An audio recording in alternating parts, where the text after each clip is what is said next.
Hamster complete list হয়ে গেছে। এখন আমি আপনাদের রাইটে সেল করতে পারতেছেন না। তারা কিভাবে সেল করবেন লাইভ প্রসেসটা দেখাবো। Binance এ এবং কি Bybit এ ২ টাই দেখাবো। সাথে টেলিগ্রাম ওয়ালেটে যারা উইথড্র করছেন এবং অন চেইন উইথড্রল করছেন যারা টোন কিপারে তাদের বিষয়ে কথা বলবো।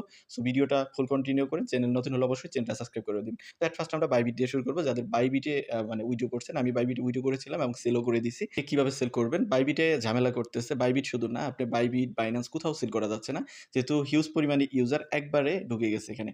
তো সেল করার জন্য আপনার হ্যামস্টার যে টোকেনগুলো আছে ওগুলো ইউনিফাইড ট্রেডিং অ্যাকাউন্টে আছে। অ্যাকাউন্ট আছে ওইটা আপনার ইউনিফাইড ট্রেডিং অ্যাকাউন্টেই আছে। যদি থাকে তাহলে আপনি এখান থেকে চলে আসবেন, এসেট থেকে চলে আসবেন স্পট যে অপশনটা দেখতেছেন এইটার মধ্যে। একদম নতুন যারা তাদের জন্য গাইড করা হচ্ছে, পুরাতনরা তো এগুলো জানেই। দেন স্পটে আসার পরে আপনি এখান থেকে সেল বাটনটাকে সিলেক্ট করে রাখবেন। এখানে আপনার অ্যাভেলেবল টোকেনটা দেখাবে। আপনি এখান থেকে 100% এটাকে সিলেক্ট করবেন। এইভাবে টান দিয়ে 100% দিয়ে দিবেন। আমি অলরেডি সেল করে ফেলছি। এজন্য আমার সবগুলো সেল হয়ে গেছে। এখানে একদম অল্প পরিমাণে টোকেন পেয়েছিলাম। দেন এখান থেকে আপনি প্রাইস সিলেক্ট করবেন। প্রাইসটা খুব তাড়াতাড়ি ড্রপ হয়ে যাচ্ছে। আপনারা চাইলে অনেকে হোল্ড করতে পারেন। কারণ এখন সেল প্রেশার অনেক বেশি। যেহেতু ১৩১ মিলিয়ন মানুষ এটি টোকেনটা পাইছে। এর মধ্যে যদি ৭০-৮০ মিলিয়ন মানুষ এটা সেল করে তাহলে কিন্তু প্রাইস অনেক ড্রপ হবে। আর Bybit এ প্রাইস অনেক কম। তো আপনি এখান থেকে যেকোনো একটা প্রাইস সিলেক্ট করতে পারেন। এইটা বা এইটা। ২ টা প্রাইজের রেঞ্জ প্রায় একই। আপনি জাস্ট সিলেক্ট করলেন। উপরে প্রাইসটা সিলেক্ট হয়ে যাবে। 100% এ ক্লিক করে দিয়ে এখান থেকে সেলে ক্লিক করবেন। সাথে, সাথে আপনার সেল অর্ডারটা লেগে যাবে। এখানে প্রাইসটা নোটিস করবেন যে এই প্রাইস আর এইটা এগুলো হলো সেলার আর এগুলো হলো বায়ার। তো আপনার যখন এটা অ্যাডজাস্ট হবে এটার সঙ্গে এটা মিলে যাবে তখন আপনার সাথে, সাথে আপনার অ্যামাউন্টটা সেল হয়ে যাবে। আশা করি কুইকলি সেল হয়ে যাবে। যদিও ড্রপ হচ্ছে, খুব কুইকলি ড্রপ হয়ে যাচ্ছে এবং রিকভারও করতেছে। আপনি এভাবে Bybit এ এটাকে সেল করতে পারবেন। আমি যতক্ষণে ভিডিওটা আপলোড করব ততক্ষণে Bybit এর সার্ভার ঠিক হয়ে যাবে। আশা করি আপনি সেল করে দিতে পারবেন। আর যদি হোল্ড করতে চান তাহলে হোল্ড করতে পারেন। সেটা আপনার একান্ত ইচ্ছা। তো এখন চলে আসি Binance এ যারা উইথড্র করছেন তারা কি করবেন? Binance এর গুলো আমি এখন রেখে দিছি। কারণ আমি এখন সেল করতে যাচ্ছি না, এজন্য রেখে দিছি। তো Binance এ যারা পেয়েছেন তারা জাস্ট আপনার ওয়ালেট এটা আছে।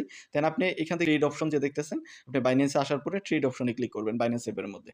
দেন আপনি এখান থেকে সেল অপশনে ক্লিক করবেন। ক্লিক করে এই যে প্রাইস সিলেক্ট করবেন, যেকোনো একটা প্রাইস উপরে বা নিচেরটা যেকোনো একটা সিলেক্ট করবেন। দেন এদিকে টান দিবেন। টান দিয়ে আপনার এখানে টোটাল হ্যামস্টার টোকেন দেখাবে, এখানে প্রাইস দেখাবে। নিচে এখান থেকে সেলে ক্লিক করবেন। সাথে, সাথে আপনার এখানে সেল অর্ডার বসে যাবে বা সাথে, সাথেই সেল হয়ে যাবে।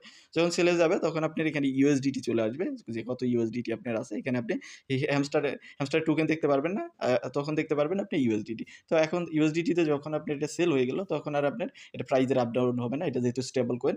পরবর্তীতে আপনি এটা বিকাশে কিভাবে নিবেন সেই বিষয়ে আমি একটা ডেডিকেটেড ভিডিও দিয়েছি। ভিডিও ডেসক্রিপশনে সেই লিঙ্ক দেওয়া থাকবে। সেখান থেকে আপনি ওইটা সেল করে P2P র মাধ্যমে সেল করে ডলারটা আছে ওইটা টাকায় কনভার্ট করে আপনি বিকাশে বা রকেটে নিতে পারবেন। এই ছিল মোটামুটি বিষয় Binance এবং Bybit এ কিভাবে সেল করবেন। তো এখন আসি যারা টেলিগ্রামের ওয়ালেটে উইথড্র করছেন তারা এখন জাস্ট এক্সচেঞ্জ করতে পারবেন। তারপরেও দেখেন আমি টেলিগ্রামের ওয়ালেটে ঢোকার ট্রাই করতেছি। দেখেন এই যে সেইম প্রবলেম আপনার ডক্সে যেরকম হয়েছিল, তারপরে আপনার নটকয়েনে যেরকম হয়েছিল সেম প্রবলেমটাই আছে তাদের। মানে আপনি এখন চাইলেও এক্সচেঞ্জও করতে পারবেন না। আর ২৭ তারিখের আগে আপনি উইথড্র করতে পারবেন না। তার আগের অ্যানাউন্সমেন্টে কিন্তু বলে দিছে যে ২৭ তারিখের আগে আপনি উইথড্র করতে পারবেন না। আর অন চেইন উইথড্রয়ালটা যারা টোন কিপারে করতে যাচ্ছেন তাদেরও এখন উইথড্র হচ্ছে না, যেহেতু হেভি লুডি। তার মানে আপনারা যারা টেলিগ্রামে এবং টোন কিপারে উইথড্র করতে চাচ্ছেন আজকে আর পারতেছেন না। হয়তোবা কালকে এমনও হতে পারে ২-৩ দিন পরে এটা ঠিক হতে পারে। যখন ঠিক হবে তখন উইথড্র করতে পারবেন। আর যারা হোল্ড করতে যাচ্ছেন তাদের বিষয়ে তার কোনো কিছু বলার নাই। তারা হোল্ডই করবেন। হয়তোবা প্রাইস বাড়তেও পারে, এখন সেল প্রেশার আছে। পরবর্তীতে হয়তোবা বিভিন্ন ডেভেলপমেন্ট আসলে তখন বাড়তে পারে। তো এই ছিল মোটামুটি বিষয় লাইভ প্রসেস। আশা করি সবাই বুঝতে পারছেন। যারা নতুন আছেন প্রাইস ড্রপিং হচ্ছে। যারা সেল করতে চাচ্ছেন টাকার দরকার তারা অবশ্যই সেল করে দিবেন। যদিও এই টাকা কিছুই না। এতদিন কাজ করে মাত্র $10 বা $12 এটা আসলেও কিছুই না। তারপরেও যেটা পেয়েছেন সেটা যদি সেল করতে চান এখন সেল করতে পারেন। মোটামুটি 008 মানে 9 এর মতো আছে। তো এর মধ্যে আপনি সেল করতে পারবেন। এই ছিল মোটামুটি প্রসেস। এর বাইরেও যদি আপনার কোনো কোয়েশ্চেন থাকে বা সমস্যা থাকে তাহলে অবশ্যই ভিডিওর কমেন্ট সেকশনে জানাবেন। তো দেখা হচ্ছে নেক্সট ভিডিওতে। সে পর্যন্ত আমাদের সাথেই থাকবেন।